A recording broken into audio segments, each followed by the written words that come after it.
boys, I'm back!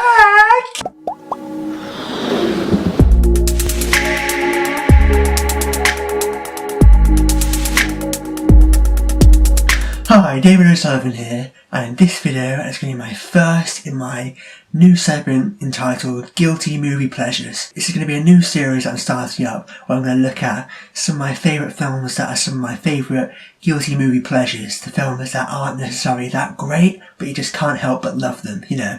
They're not necessarily horrendous films, they're not, you know, great films either, but you just can't help but just love them and have such a fun, great time watching them. And the first film that I'm going to be looking at in this video is Independence Day.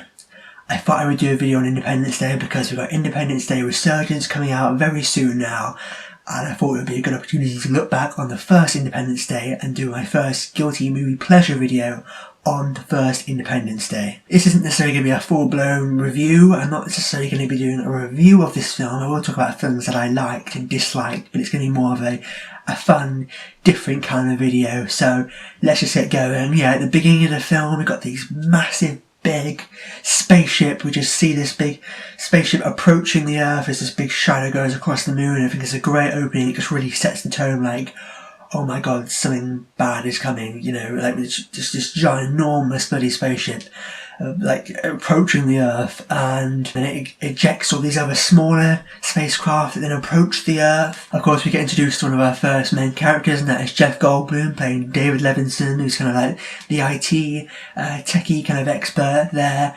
And you know, Jeff Goldblum is just great in everything he's in. It's so much fun to watch. Get introduced to him working at this like this TV station place, and he has this boss who's like he's just really kind of overly campy. He's got this just kind of really kind of husky, campy voice. Is David, oh my god, David, what should we do? Oh my god, David. It's just really crazy and over the top, and it was right at the beginning of the film. Then it's like, what the hell is going on here? It's just like. But that's what's so great about this film. It's kind of like a comedy in a sense. I mean, it's not really, but it's funny in the sense that it's kind of just having fun, you know. It doesn't take itself too seriously. I mean, there are some serious bits, but even when it tries to be serious, it still ends up being funny. But I don't think that's necessarily a bad thing, because this is one of those big popcorn flicks that you can just watch and have fun with. You know, it takes the mick out of itself in a certain respect. It pays homage to other films, but at the same time it's kind of a ridiculous kind of thing going on, but it's just having fun with it, you know. It's not taking itself too seriously, it's more light-hearted, it's more kind of humorous, it's more comedic, it's cracking jokes, it's having fun, and I just love that. Because yes, there's some big blockbuster movies like Transformers which I don't like, it's because they're just boring, really. It just goes on and on and on, it just gets tedious. But with Independence Day, yes, it's a big dumb popcorn movie, but it's fun, you know. You can watch it and have fun. And yes, there's things like, wait, hang on, that doesn't make sense. That doesn't, what? But it has fun with itself, and then you can have fun with it then, because the movie knows it's not that great. The movie knows it's a bit ridiculous, and it kind of makes use of that and has fun, and I just love that. That bit at the beginning, like I said, with Jeff Goldblum and his boss there, and it's like, it kind of sets the tone for the humorous kind of nature of the film. And of course we also get introduced to Bill Pullman as the President of the United States, and he's really great as well. I can't wait to see him back in the new one as well. You know, both him and Jeff Goldblum and a lot of the original cast, except for Will Smith obviously, are coming back, so I'm excited to see them back in the new one 20 years later. But yeah, the president is there. He's kind of like this new kind of like young rookie president who people aren't sure of. Of course, Jeff Goldblum, intercepts this kind of like signal. He realises there's a countdown, and he goes to warn the president that there's this countdown, and something bad is going to happen. They manage to make it to the White House. He tells them what's going on. And we're like, oh my god, we need to get out of here. And this is the first thing that we're talking about that is a little stupid, because, you know, there's a lot of things in this that don't really make sense, where kind of logic's a little bit like thrown out the window, and it's like, there's not much common sense going on, but you just roll with it because it's so much fun. Jeff Goldblum comes into the White House, he's like, there's a countdown, we need to get out of here, oh my god, let's go, let's evacuate. It's like, what, are you only evacuating now? It's like, yes, there's a countdown, so something bad's obviously going to happen, but at the same time, it was kind of obvious something bad was going to happen, like, straight away, wasn't it? Like, that they were just waiting to see if something good was going to happen? I don't know. I mean, I think anyone with any kind of common sense would have realised when the spaceships approached, okay, I think something bad's going to happen here. It's like, no, they were waiting, like, until they discovered this countdown, and then, oh my god, that's going to happen, something bad's going to happen. I think it was pretty obvious something bad was going to happen as soon as the alien spaceships appeared, you know. The fact that they're positioning themselves over, like, famous monuments over major capitals in the world, I don't think that's a good sign. I would have realised straight away, okay, something bad's going to happen, let's get the hell out of there. But no, they waited, and they even stayed in the White House, even when there's one directly above the bloody White House, like the bloody energy blast is directly above the White House, and yet they just stay there. And it's like, they need Jeff Goldblum and his dad to come and like, no, wait, there's a countdown, let's get out of here. Oh my god, let's go! It's like... Yeah, but whatever. It kind of increases the tension and the excitement and the drama, I suppose, while they're rushing to get out of there, but just before the spaceship just blasts all the cities, and yet obviously lots of people get killed, but at the same time you can't really feel sorry for them, because you're like, what are they all doing there? Yes, there's a lot of people trying to leave, but at the same time, just before the spaceships, you know, fire those energy cannons, it's like there's loads of people around the city just there looking at it. It's like, what are they doing? They're just standing there looking at the spaceship. I'll be getting the hell out of there.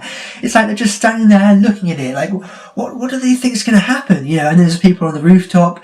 They're like, oh my god, let's take the aliens here to take me away. And obviously they're supposed to be crazy nutters, but at the same time, the energy cannon's like preparing to fire, and they're just all there looking at it. Like what do they think was going to happen? Like, and obviously it blasts these big kind of energy laser things, and all the cities blow up, and then the people start running. It's like, okay, they wait till it starts blowing shit up, and then they get the hell out of there. I would have got the hell out of there as soon as they bloody arrived. I'm like, massive big spaceships position themselves over cities. I'm out of here. Like, but no, they wait until it starts blowing stuff up, and then they start running. I think it's a little bit too late by then.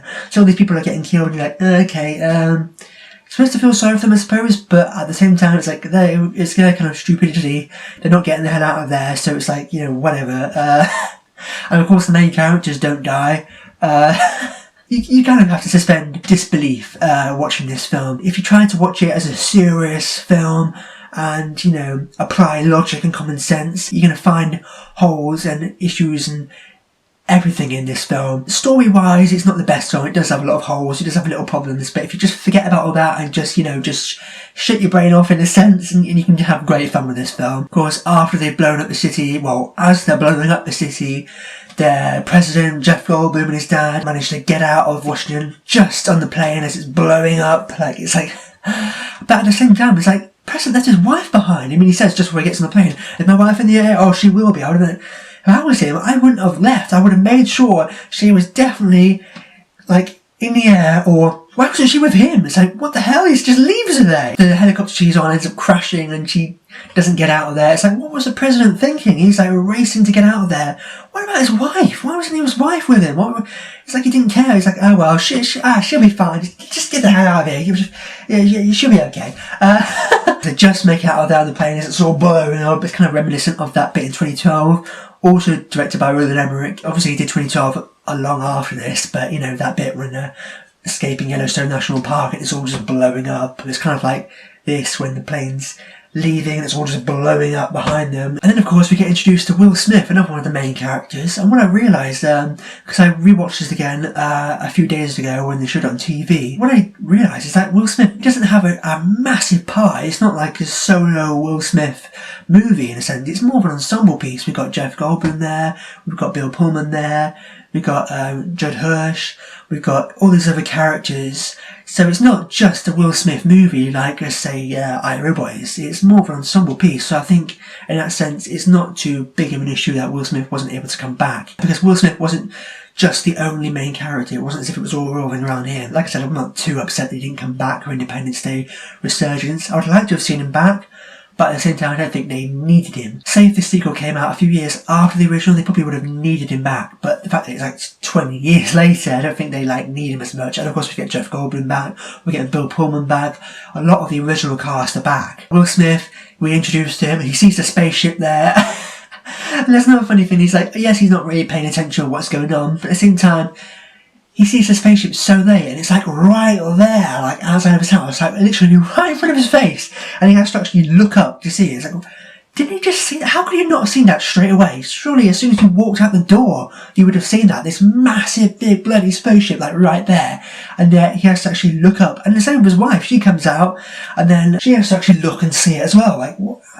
Surely they would have seen that straight away, even if they weren't directly looking at it. It's so bloody big, but anyway, whatever. Of course, Will Smith gets pulled into it, being one of the fighter pilots, and Will Smith's great as well. He's great in these kind of roles, in these big blockbuster movies, because you can tell he's having fun with it, and he gets some good one-liners as well, like when they're getting this team talk, ready to go up and fight the aliens. There's something matter over there? It's like, no sir, I'm just anxious to get up there and whoop ET's ass. Actually, I love like the references to other sci-fi films, of course, as well. Of course, like when Will Smith manages to get one of the aliens' ships to crash land. That's another great moment. Everyone gets like shot down and killed except for Will Smith. But obviously, he's kind of this really great fighter pilot. He managed to get one of them to crash land. He gets to the spaceship. He goes to open up, and the alien's just like, and it's like, welcome to Earth. That's what I call a close encounter.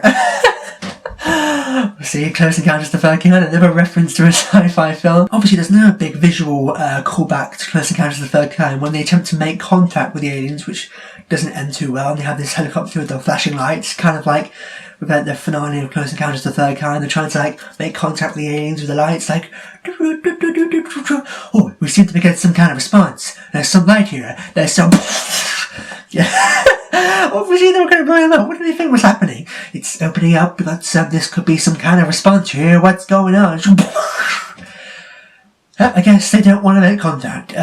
If it wasn't already obvious that they didn't want peace, no, it clearly is. It's like, how many signs do they need to know? The aliens are like, Jesus Christ, what's taking them so long to realise that we just want to bloody destroy them, for crying out loud? It's like, they're giving them all these signs, blowing up cities, blowing up helicopters. It's like, yes, we're here to destroy you. I mean, you've got the memo already? And of course, another one of the main characters in this is the crazy guy, played by Randy Quaid. I can't remember what his name is in the film, but he's just I swear in every Roland Emmerich disaster movie we get this kind of stereotypical crazy guy. I think we got someone like that in 2012 as well. Like, just this crazy guy who no one believes, yet he knows about everything and what's going to happen. Nobody believes him because they think he's crazy and turns out to be right. It's like the most cliche thing that is in a lot of films. I swear it's in all of the Roland Emmerich disaster movies, but it's so much fun. I'm not going to bash it. We get Randy Quaid as the crazy guy who, says he's been abducted by aliens 10 years prior, and then turns out he was telling the truth and the aliens are here now, and he turns out to have been right about everything. Of course, he gets pulled into it as well, meeting Will Smith. They take the alien to Area 51. It's funny with the Area 51 when the president has no idea somehow. You think if the president would be the one person that would know about something like Area 51, yet he doesn't. They're keeping it secret even from the president. Let me assure you, there isn't any such thing as Area 51. Mr. President, that is not entirely accurate. So yeah, they go to Area 51. Will Smith brings the alien that he managed to take down. We meet Dr. Oaken, the crazy scientist there. Another cliche, the kind of crazy, eccentric, mad scientist with the long hair. They've got a crashed spaceship from like decades ago.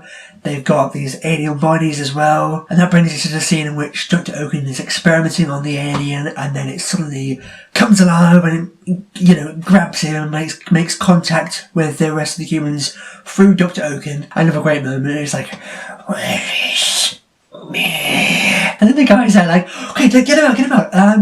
I don't think that was him speaking. Why would he be speaking like that right up against the wall if that was him? He'd be like, let me out of here, guys.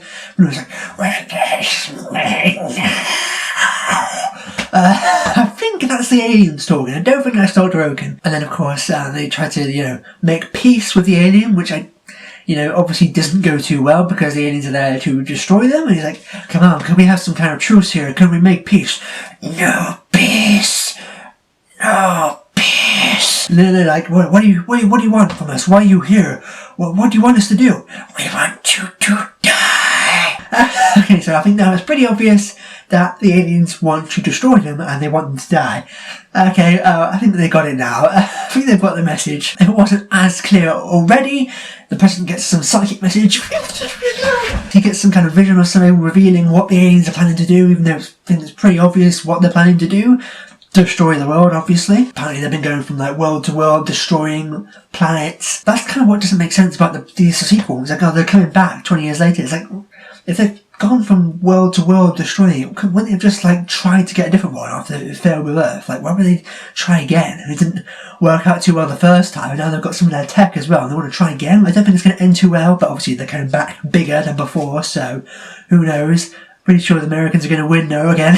And of course we get to one of my biggest kind of criticisms with this film, the fact that it's so overly American. I mean, it's funny in a way because I don't know if they were doing this as a joke or not, but it so comes off as just so funny.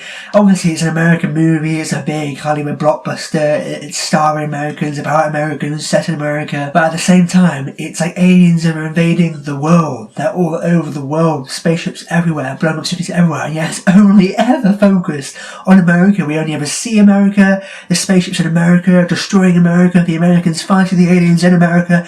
It's all about America, and yet what about all the spaceships everywhere else? It's like they're all across the world, aren't they? I mean, there's a few instances where we get a glimpse of other people around the world fighting the aliens, but it's so brief. It's just like we just get 2 seconds of like a shot from an alien spaceship in a different place, and it's back to America again. It's just all about America because the Americans rule the world. It's all about them. Everything revolves around them.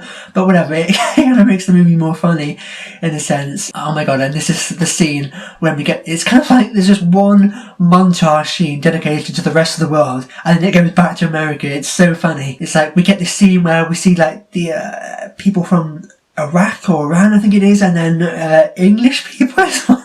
I've forgotten how like funny and over the top this was. I remember when this scene came on, I was like, what the hell? One scene dedicated to the English, and you can tell it's the English because they're so over the top. They're just like, oh, cool, blimey, chaps, yeah, bloody hell, tally ho, oh yes. Why do Americans think all English people sound like that? It's like, I remember like back then, almost every big Hollywood mainstream American film had English people speaking like that. It's like every time we see English people, they have to make them sound really over the top and really overly English. I think we get it. We get it. They're supposed to be English.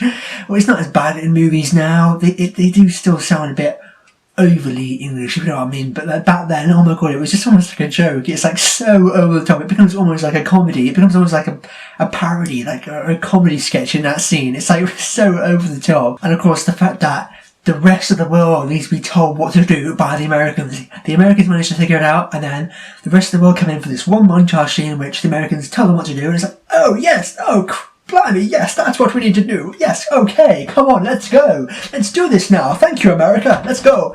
What were they doing for the rest of the film? They were just hanging around, waiting around for the Americans to tell them what to do. It's like, they finally get told what to do by America, and then they're like, okay, let's do this now. It's like, why do they need America to tell them what to do? I guess the Americans figured out, but they've just been hanging around the whole film doing nothing, waiting for the call by America to tell them what to do. And then of course they all go off and then try to destroy the spaceships because Jeff Goldblum figures out they can put a virus into the mothership to deactivate the force fields, and it's like, oh my god, it's such a crazy, stupid, over the top, silly thing. It's like, but you just buy into it because the whole movie has that tone and it is a little stupid and crazy and over the top, but like I said, you buy into it. It kind of just, it doesn't make any sense at all because it's said earlier on in the film by Dr. Oken, I'm sorry, but I'm afraid their technology is just far advanced. So it's like they've got really advanced technology, but their computer systems are really basic. It's like, what? Everything in regards to their technology is really advanced except for their computers. Like, what the hell? So they got really advanced weaponry and spacecraft, but their computer systems is really basic. It's like this. It's like they're approaching the mothership ready to install the virus. Let's hope they've got Windows 95. Let's hope the computers are compatible. Let's hope we can install this virus into their computer system. Let's hope they haven't upgraded. Oh, phew, they've still got Windows 95. Phew. Luckily, they don't have Steve Jobs. They haven't upgraded to Mac yet. Whew. It's like, how are we supposed to buy into this? The virus is able to be compatible. They're uploading a virus through some USB into their computers. It's like, what the hell is going on? The aliens there in the control panel is like, they get this virus, skull and crossbones thing. It's like, It almost becomes like a parody towards the end, but it's such a great roller coaster of a ride. You can just switch your brain off in a sense and just have fun with it. It's one of those movies that, yes, it's not that great, you know. It does have very big problems in terms of things making sense and big plot holes, and you're like, wait, hang a minute, what the hell? And it just skims over some things that are really big and important. It's like, what? It's like, but you kind of just go with it. You can just, as long as you just suspend disbelief and just kind of accept it and go along with it, you can have a great time with this film and just have so much fun. Yes, and of course, I can't forget the classic, iconic Independence Day speech. Again, it's another thing that's quite corny and cheesy over the top, but it's so great. President Whitmore there standing up giving this speech. Today you'll be fighting not from tyranny, oppression, or persecution, but from annihilation. And if we win the day, the 4th of July will no longer be known as an American holiday, but the day when the world stood up and said in one voice that we will not go quietly into the night, we will not vanish without a fight, we're gonna live on, we're gonna survive. Today, we celebrate our Independence Day. It's like, fuck yeah! It is over the top, it is cheesy, but it's just so great. I'm really hoping for another speech in the new one. President Whitmore's coming back, so let's hope he gives another speech like that. I'm sure he will. It's just so great. But then what's even crazier is that then the president then goes to join the fighter pilots. It's like, what? I mean, there's a kind of throwaway line right at the very beginning of the film where it's like, oh, he used to be a fighter pilot in Vietnam, but at the same time, he's the president of the United States now. He's one of the world leaders, and they're just going to let him go off and join these fighter pilots and fighting the aliens? Like, what? He could die! And what makes it even more crazy is that not long before that, the president lost his wife. You know, his wife died, and now he's got this little girl as well. There's a strong possibility that he could die and his little girl will be all left alone. It's like, that's a bit irresponsible, isn't it? And the fact that he's the president of the United States as well. Oh, okay, you can just go off and join them fighting the aliens, Mr. President. There you go. And of course, he's like one of the only ones that doesn't end up getting shot down and killed, of course, because he's the president, he's one of the main characters, but, you know, whatever. Suspending disbelief once again. It is a great final battle though, and of course, we get the crazy guy back in there. Randy Quaid comes in, oh, sorry I'm late, Mr. President. We get that great moment, the moment I wait all the film for. It's like he can't eject the missile, it's like, damn it, it's stuck. And they try to play up the emotional part of it, that, oh, he has to like sacrifice himself and his kids are gonna be left alone now. But at the same time, it doesn't really get emotional because it's such a crazy, over-the-top scene, but it's so great. And that great line, hello boys, I'm back! I just love that moment. It's just so crazy and silly and over the top. It's a line that only a film like Independence Day could get away with. We get this big, intense final battle. They could destroy the aliens now. They could win the day. And we get the crazy guy coming in there with his one-liner at the end there. It's so funny because, of course, like, they don't believe him about the aliens, and yet he goes to join the fighter pilots and they're like, nah, this guy's nuts. He's like, hang on a minute, aliens have invaded now. They're here, they're among us. And yet they still think he's crazy. Like, what the hell? He was telling the truth, obviously. He's right. The aliens are here. They're real. It's like, and yet they still shrug him off as this stupid, crazy guy. But he gets this great moment at the end there when he destroys the aliens and then they send the message across the rest of the world on how to do it. But we don't see the rest of the world doing it. We just see the wreckage of the spacecraft in all these other places. It kind of doesn't make sense. America had the resources.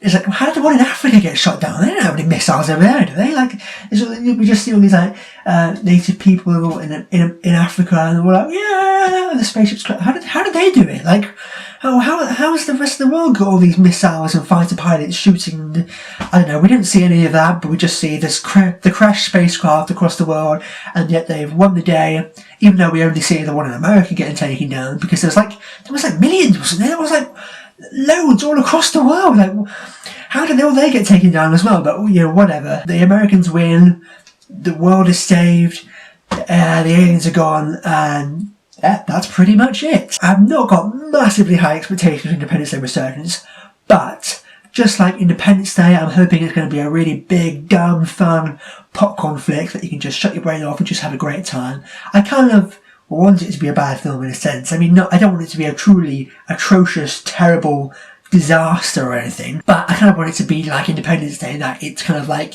it's a good bad, you know, it's so bad it's good. You know, it's not a great film, it's not the best film ever, but it's just so much fun. I'm hoping to get that with this film. It looks like to be that way from the trailers. Got Jeff Goldblum back. Should we be nervous? Yeah! Let's to get the landmarks. So I'm really looking forward to the new one. I'm hoping it'll be as good as the first one. When I say as good, I mean as kind of dumb and crazy and fun and over the top.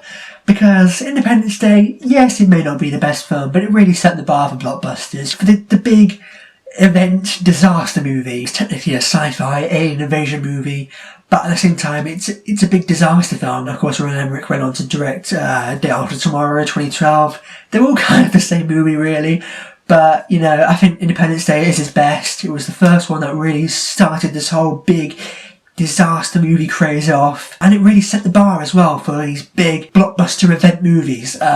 Independence Day is probably still one of the best in that respect. Just a great, big, fun, silly popcorn movie that you can just have switch your brain off and have a great time with. Like I said, really looking forward to Independence Day Resurgence. I'm going to be seeing it on Thursday, so I'm going to try and get a review up for that as soon as possible. Probably by Friday or Saturday I'll have my review up, hopefully by Friday. Because like I said, I'm seeing it on Thursday. So yeah, that kind of wraps up my video, my thoughts on Independence Day. What are your guys' thoughts on the film? Do you like it? What do you think about it? And also, what are you expecting from Independence Day Resurgence? Are you looking forward to that? What do you think? Let me know down below, I'd love to know. If you like this video, make sure to click subscribe to see more. But for now, I've been David O'Sullivan. I'll see you next time.